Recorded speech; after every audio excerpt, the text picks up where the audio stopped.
I used to work for a small fee-for-service non-profit. The average number of clients served was slashes around 250. The average caseload is 12, but can range from 10 to 20 per person, and may exceed 20 depending on circumstance. Non-management staff hover around 18 to 20 people. New staff aren't really able to effectively use client-authorized hours until several months in, so the org is reliant on senior staff to keep projected income up. This is relevant later. Keeping it as understandable as possible. One of the perks of being a senior staff member was receiving a personalized, facilitated plan for your goals. Once the plans were done individually, everyone who received one from all regions of the org came together as a group to discuss. This was meant to be an opportunity to share, support each other, and figure out next steps. Since our plans were mostly done around our goals at the company, we had an honest conversation about what we need to be successful. It wasn't inappropriate in any way and many of the needs we brought up were already being met. It was honestly just a facilitated discussion around how to keep focused on advancing our career there. Well, one person from another region with more weight didn't like how the day went, so they complained to their manager, who is also a personal friend. That manager worked herself up about it, created a new story, and went straight to the assistant director. The assistant director is a very reactionary person and isn't very well liked. Most just avoid or placate her. Everyone in my region at the group meeting gets an email from AD saying we need to cancel all appointments and be in her office at a specified time the next day. Remember, we're senior staff. That means 5 of us cancelled our client-based appointments to go into this mystery meeting, losing the company money. Meeting comes. We are sat down in front of all of the managers in our region and the AD. She launches into us with the following highlights. How dare you use group time to provide feedback about the organization. She's so ashamed and doesn't trust us to represent the company. Informs us that we wasted $7,000 of the company's money and that her toddlers behave better than us. She ends this 5-minute rant by saying that every one of us is replaceable and she'd be happy if we left. We 5 sit in stunned silence before the meeting is concluded and we all walk out. Turns out the AD never spoke to the facilitator, didn't consult any other attendees from other regions, in fact, didn't bother getting any additional information at all. To add insult to injury, my boss, one of the managers in the room, told me the point of that meeting was to make us feel crappy. When I asked what follow-up was needed from me, I found a job within 2 weeks and left. 2 other people in that meeting quit within a month. A 4th is halfway out the door. Others found out about the meeting, and so far 4 additional staff have left. All 7 of us who quit so far had been there 3 years or more, and our departures were no more than 2 months apart. Our total caseloads numbered roughly 120 clients, meaning that almost half of the organization's clients are without staff to support them, and there are now 5 new hires without mentors. One of the new hires quit because of this, making 8 people gone in 2 months. This turnover has never happened before. I left behind 3 years of stellar client relationships and high performance / outcomes, and took with me the knowledge on everything from mandatory trainings to the billing protocol. Yup, that's right. I developed the billing protocol for the new database and no one had stepped up to learn it prior. Sucks to be you, I guess. Moral of the story, if you tell staff they are replaceable, their answer will be so are you. Not me, but my dad. Many years ago my parents took us on a family vacation. Being a family of 5 and trying to save costs, we opted to take a 2-day scenic drive instead of flying. My youngest sister was just off her diapers and had to urgently pee. My dad stopped at a filling station in a small town to let my sister use the restrooms. Cue the grumpy old store owner refusing to let her use the restroom because we haven't actually bought anything yet. There was a line waiting at the fuel pumps and still a couple of cars ahead of us. Seeing as my youngest sister was really struggling to hold it in, my dad goes into the shop and chooses the shadiest looking snack he could find and pays. Sure as hell, after my sister did her thing, he proceeds to return the snack because, wouldn't you know it, the expiry date on the packet was way in the past. You can also bet that we went to the filling station across town to refuel the car. This happened some years ago when I had just gotten hired for a part-time position in a retail store. All was good until the summer got close and he offered me full-time for the summer ended, which I gladly took. Less than 2 weeks into the summer he changed my hours back to part-time. I hadn't thought about getting the temporary full-time thing in writing as he seemed like a trustworthy guy. It made no sense as I did a good job and helped out with things my contract didn't mention. When I had the time, as I get bored quickly, I found out that even though he had years of experience in the field, he had massively overspent on the wage bill and had to cut down to avoid getting fired by the head office. When I voiced my concern over this, his only response, "I'm only obliged to give you 20-hour a week, as the contract state." I wanted to chew him out verbally, but I kept my cool and decided that if he wanted to play that game I would too. When I got home that night, I read my entire contract and noted the clauses that I could use. One clause stated that my responsibilities was unloading the trucks, take care of the stock room, and keep the shelves stocked. Another mentioned that I shouldn't do other tasks as their insurance only covered me for the specific areas I was meant to work. Next day he told me to help out the cashiers as the lines were long.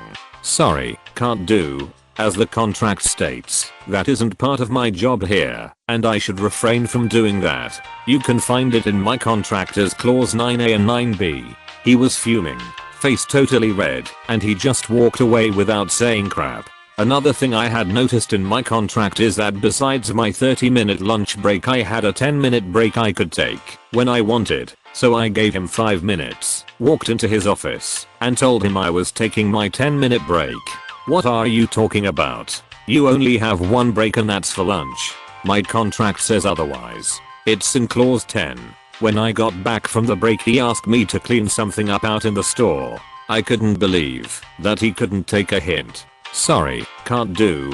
Clause 9A and 9B prevents me from doing it. Next day a customer asked for help with something. Sorry, can't do. It's not my job. Find someone else. My boss heard about this and yelled at me, but I managed to stay calm and answered with the clauses that prevented me from helping the customer. Legally I was in the right and he couldn't do crap, but I could see the hatred in his eyes. I was still on a trial period, which meant he could fire me with only 24 hours notice, but I could also resign with only 24 hours notice. I knew that once the summer ended and everyone were back from their vacations, he would fire me right away. I had started looking for other jobs and it was going alright, so I decided to quit at the worst time possible when it showed itself. At the last week of summer he had to fire one with suspend another for stealing from the store. It was the perfect time to quit and leave him badly undermanned for the week. 24 hours and 1 minute before my next shift I sent him my resignation, before I sent a message to my coworkers about how they should remember to take all their breaks and not violate their contract by doing stuff they aren't allowed to do. I heard it gave him a little chaos when people followed my advice. I love tabletop games, board games, card games, dice games, anything interesting that gets us talking or makes great memories. I tend towards complex strategy games or adult themes when I'm with my friends, but when I'm with my family we have to keep towards a super basic, inoffensive and uncomplicated. I also have a head for numbers. It's a reason I went into accounting, auditing, and I'd like to steer into being an actuary at some point. This gives me the ability to see how certain microcosms will play out in terms of in-game balance to a degree. One of the easiest go-to games to play with my family has been Rummy, and there are any number of versions of this game with their own rules. My oldest sister is convinced that I'm super focused on winning when, really, I just like playing. Games are a great way of having an activity for people to share. I tend to win because I'm actually playing towards the goal and thinking ahead more than my current turn. A trait that is somehow unique to me and my family. She decided that she wanted to try a house rule / variant she'd come across where to deal starting hand you deal one card face up, and then that player gets that many more cards for their hand, with face cards being 11 to 13 and an ace being 15. The dealer would then deal themselves one additional card face up for a wild card. I tried to explain that would create a huge imbalance to the player such that the player with the fewest cards has the least options, while the players with more cards can stack sets back to back. My warning was unheeded and we started.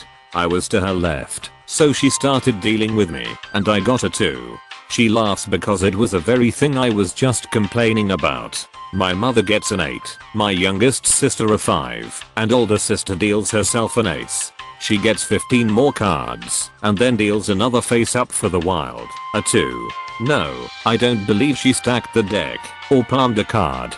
She isn't the type. I think this all was merely pure irony. I'm left of the dealer, so I go first. I look at my hand. I have the first 2 I was dealt, a second 2, and another card. The 2s are wild and all we need to set down is any set of 3. Literally all I do on my first, and only, turn is draw a card, set my hand down, discard the card I drew, and go out. I get 200 plus points from having 2 wilds, and, because you lose points for every card left in your hand at the end of a round, my sister is zapped for her massive hand. Sees, you didn't have to go out. Me, my only other option was to hold on to my cards and risk someone else going out on me and zapping me. Sees, but it's the first turn. Me, I believe I warned you that this made the game unbalanced. Sees, oh, fine. We won't play that way anymore. We haven't played with that rule since. It still serves as my story about why I like games that have a proper, fair and balanced start for all players. A couple of years ago we had a minor virus outbreak in our branch office. The email came in at 7:30 am. I hopped in a company car and drove down as soon as possible. I got in the parking lot by 8:30, started working on the issue, and had the affected workstation offline, packaged up in the trunk of my car, and a new workstation in place of where the virus had come from. After all my testing, it was pretty much locked down by 1 PM. I love the 1-hour drive to and from that office. It's 2 hours of paid mess around time honestly. Have a cigarette, listen to the radio, not dealing with pointless nonsense from my superiors, just 2 hours of paid woosah. Taking that full hour to get back to the office. I get back by 2 PM, throw the workstation on my desk, 2 hours left in the day, I'm gonna coast on through. But then, my boss starts shouting at me, "Op, what are you doing? Get off your lazy butt, get in a fine car, and get to $BRANCHOFFICE now. They have a severe outbreak." I'm someone thrown back. The issue was resolved when I was there. What happened? I looked over her shoulder and noticed she hadn't opened her email that day. It was 2:30 PM and she just now opened her email for the first time. She just now saw that we had a virus in our branch office. She just now thought it was the appropriate time to act as the ad manager and read her emails at 2:30 PM. Okay, another 2 hours of drive time, getting me overtime. 4 hours of total silence throughout the day without people yelling at me? Sure, just make sure you don't read the follow-up email that is literally one line above the one you just yelled at me for. Got overtime pay because traffic backed up that afternoon in an area that's already an hour and a half away from my house. Took 3 additional hours to get home. When I came to the office the following day, my boss apologized, said I should have told her it was fixed. I told her I thought it was something I missed. Nah, I just didn't want to really do any work that afternoon, and I got paid out in the process of not working. Pretty marvelous if you ask me. Bit of backstory. I was an employee who always turned up to work early as I hate being late, and just got on with work as soon as I arrived, which was usually 30 minutes before my shift. Never took a lunch break, instead just eating at my desk and working as I was busy all the time. I would often stay late to get the day's work done, otherwise it snowballs into the following day and I can never catch up.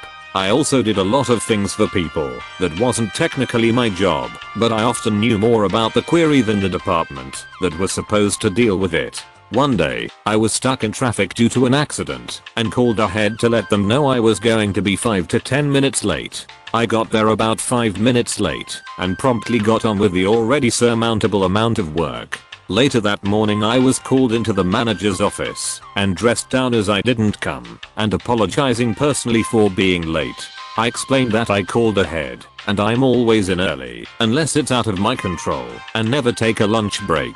This didn't matter as that was my choice and I'm expected to be there on time and just do my job. That's exactly what I did.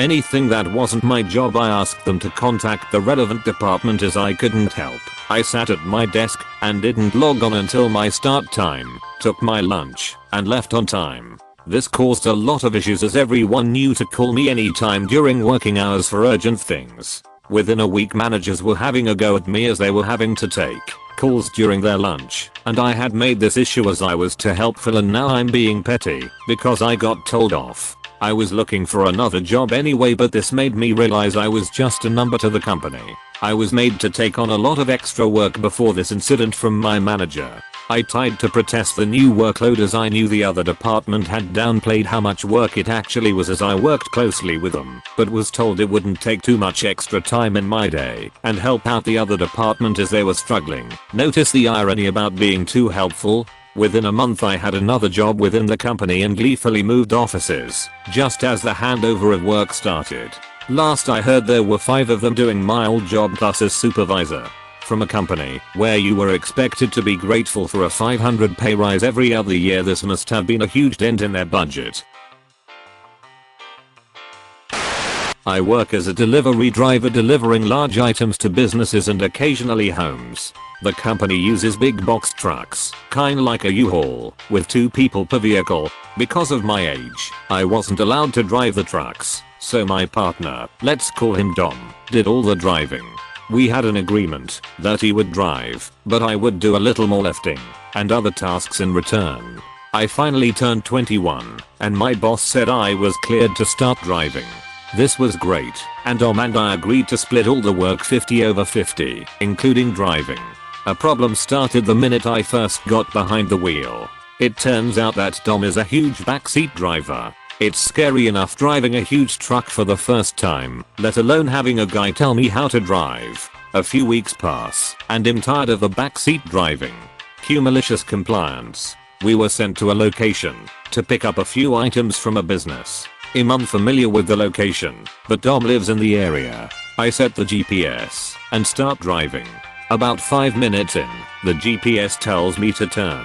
Dom tells me there is an easier way, so don't turn. I keep going straight. 10 minutes later the GPS tells me to turn, but Dom gets mad this time. Why are you turning? Because that's what the GPS wants me to do. I know the way. Don't turn until I say, okay whatever. So I don't turn. I look over a few minutes later, and Dom is fast asleep in the passenger seat. I keep going straight, like he wants me to, and wait for his instructions. It takes him a good hour to wake up and realize the huge problem. We are a good 60 miles from the pickup location. He wasn't happy at all, and we were a good 2 hours late. He asked me why I didn't turn, and I told him I was waiting for him to tell me when to. If you enjoyed the stories, slap the like and subscribe button for more of them, and don't forget to support the original writers with an upvote. Links are in the description. Peace out, and catch you tomorrow.